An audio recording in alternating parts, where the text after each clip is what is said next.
இந்த பொறப்பு தான் நல்ல ருசிச்சு சாப்பிட கிடைச்சது.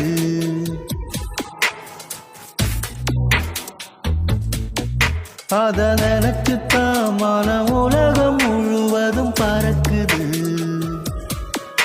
அட சுட சுட அட சுட சுட அந்த மதுர மல்லிப்பூ இட்லியே மீன் குழம்புல கொஞ்சம் புரட்டி சாப்பிட எச்சிறு ஊறுது உள்ளுக்குள்ள.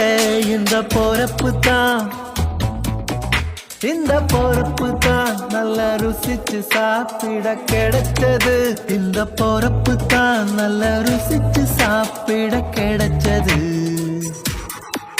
அத நினைச்சுத்தான் மன உலகம் முழுவதும் பறக்க